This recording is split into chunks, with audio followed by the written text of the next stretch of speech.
House of Leaves. A house that's bigger on the inside than the outside. That's impossible, but it's happening.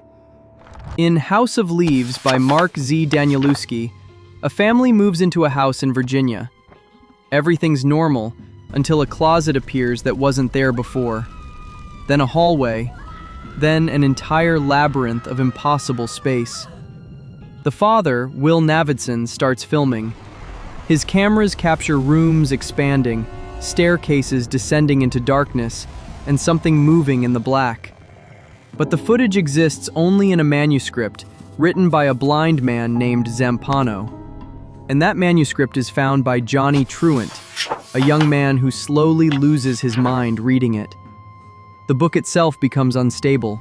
Text spirals. Footnotes contradict each other. Pages contain one word. You have to flip the book upside down, hold it to mirrors, navigate it like the house itself. The horror isn't just the house, it's the structure, the way the book mimics being lost, the way reading it feels like descending into something that shouldn't exist. Inside the house, explorers go deeper. Some don't return. The ones who do come back changed. Because the house doesn't just defy physics, it responds. It grows. It wants. House of Leaves asks, what if space itself could be malevolent? What if your home hated you? And what if just reading about it was enough to infect you?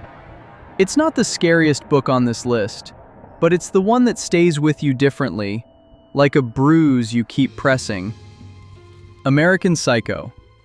Patrick Bateman has the perfect life. Wall Street job, designer everything, reservations at Dorsia. And at night, he tortures and murders people. Probably. American Psycho by Bret Easton Ellis traps you inside Patrick's mind. He narrates his routines with obsessive detail. Morning skincare regimen, brand names, business cards. Then casually, the murders. Homeless people, women, colleagues. But the deeper you go, the less real it becomes. No one notices when people disappear. His confessions are ignored. His apartment, blood-soaked one chapter, is spotless the next. Bodies he left behind are gone. Is Patrick actually killing people? Or is he so empty inside that violence is the only fantasy that makes him feel real? Ellis never confirms, because that's the genius. Patrick exists in a world so shallow, so obsessed with image and status, that murder is invisible, where people are interchangeable, where you can confess to atrocities at lunch and everyone just talks about their reservations. The real horror isn't Patrick, it's the society that created him, where empathy is dead, where human connection is performance, where the only thing that matters is your business card font. American Psycho is disturbing because underneath the gore, it's a mirror. And what it shows us about consumption, status, and emptiness is more terrifying than any chainsaw scene. Tender is the flesh. A virus wipes out all animals. Every cow, pig, chicken, fish, gone. Humanity faces mass starvation. So the government legalizes a solution. Special meat. Except it's not special, it's human. In Tender is the Flesh by Agustina Basterica, cannibalism becomes industrial.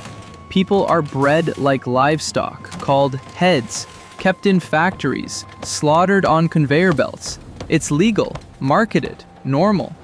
Marcos works at a processing plant. He stuns them, bleeds them, cuts them open, every single day. He tells himself they're not human. The law says so. They've been bred without language, without rights, just meat. His wife left after their son died. He's numb, going through motions. Then his father gifts him a female. Premium quality, pregnant. Marcos keeps her in his barn, doesn't eat her, doesn't hurt her, just watches. And slowly, something cracks. He starts to feel again, not love, something more dangerous, hope. She gives birth, a boy. And Marcos imagines just for a moment keeping them, protecting them, building a family in a world that farms humans. Then reality shatters that fantasy, because in this world, there are only two kinds of people, the ones who eat and the meat. Tender is the flesh isn't subtle, it's a sledgehammer. But what makes it harrowing isn't the cannibalism, it's how easily humanity justifies the unthinkable, how quickly morality bends when we're hungry, how normal the abnormal becomes when the government signs off. It asks one question: how far is too far? And the answer is terrifying. There is no line we won't cross. No longer human. Yozo Oba writes in notebooks found after his death, "Mine has been a life of much shame. I can't even guess what it must be to live the life they call human." In No Longer Human by Osamu Dazai, Yozo doesn't understand people. He doesn't relate to their emotions, their motivations, their performance of normalcy. So he becomes a clown. He jokes. He entertains. But behind the mask, there's nothing.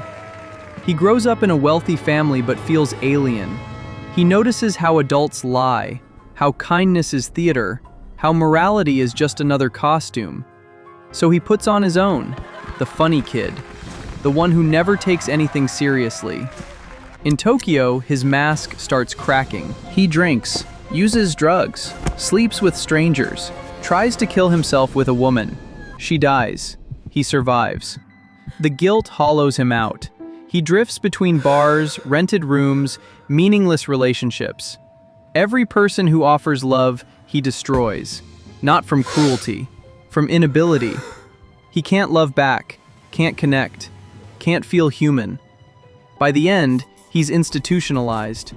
He no longer believes he's part of the human race. His final words aren't angry, just tired. "I was so scared of people, and I could never become one of them." No Longer Human is harrowing because it's not dramatic. It's quiet erosion. A man trying to perform humanity until he can't anymore. Until the mask becomes heavier than the emptiness underneath. Dazai wrote this shortly before his own suicide, and that knowledge makes every page ache.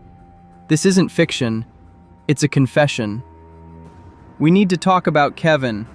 Eva writes letters to her husband, Franklin, about their son, about the day he murdered 7 students, a teacher, and a cafeteria worker at his high school, about everything before.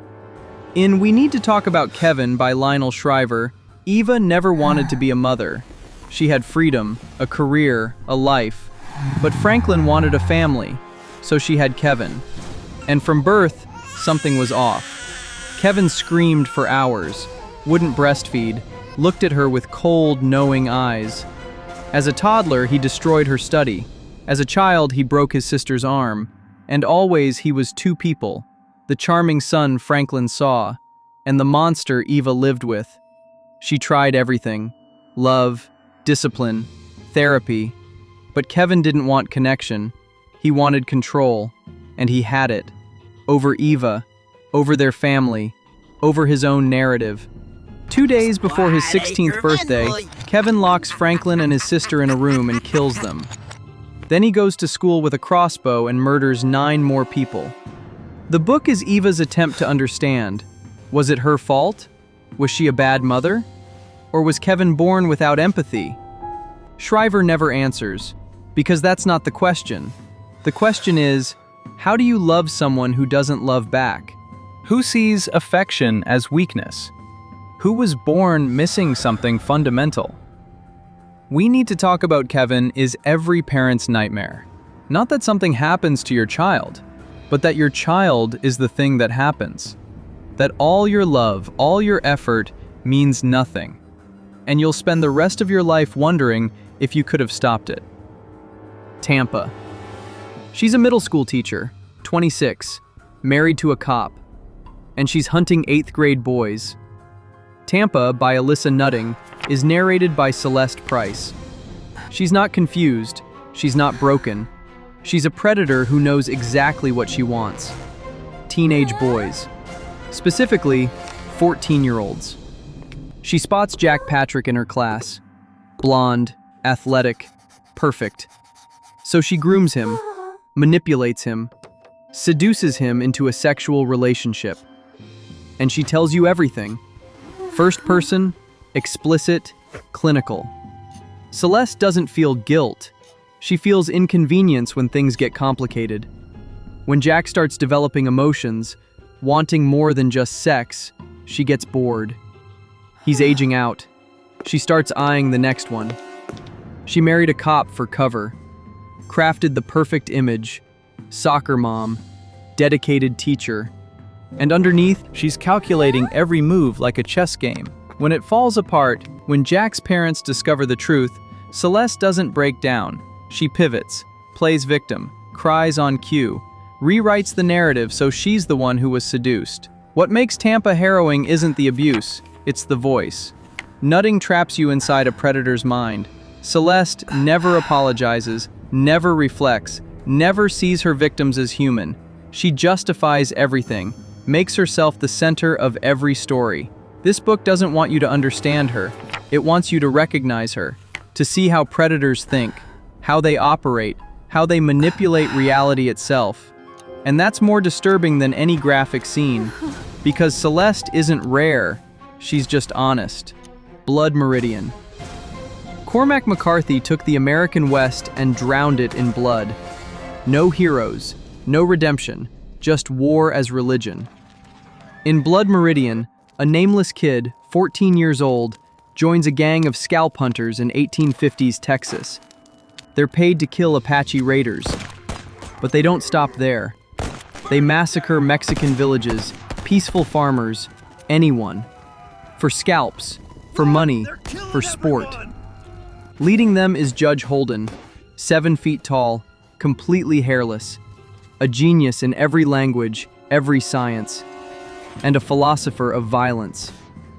He believes war is God, that everything exists to be destroyed. He speaks like a prophet while skinning a child. The gang rides through deserts painting the landscape red. They burn churches, torture prisoners. The kid watches it all, complicit by proximity. McCarthy's prose is biblical, ancient. No quotation marks, just voices rising from dust and ash. The violence isn't quick, it's methodical, described in liturgical detail. A man scalped alive, babies swung against walls.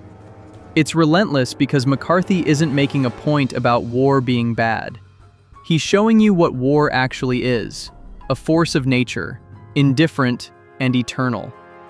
By the end, the gang falls apart. Members betray each other. Glanton dies.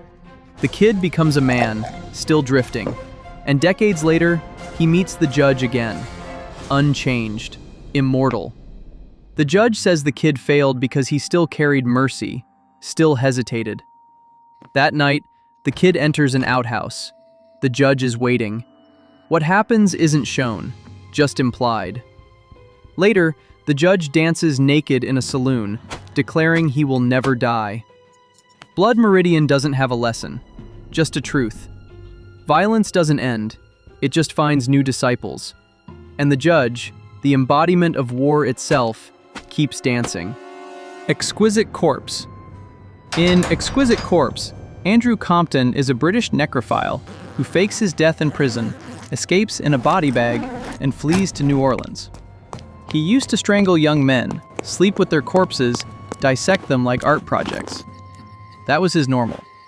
Then he meets Jay Byrne, an American cannibal living in a rotting French Quarter mansion. Jay lures men home, kills them, keeps what he wants. When these two meet, it's not confrontation. It's recognition. Like two predators finding their reflection. They don't just kill together, they fall in love. Bright writes it like a romance novel from hell. Beautiful prose, describing absolute depravity. They talk philosophy over wine, then murder someone. The violence isn't random, it's intimate. Tender, even. Their target becomes Tran, a young Vietnamese man trying to escape his own abusive past. He's the only real human in this book, which means he's doomed. When they finally take Tran, it's written like a wedding ceremony. Two monsters merging into one shared hunger. The book doesn't flinch, doesn't apologize, just shows you what obsession looks like when humanity is stripped away. Exquisite Corpse isn't about shock value. It's about desire without boundaries. About what happens when two people see murder as the ultimate intimacy. The real horror isn't what they do, it's how they make it sound beautiful.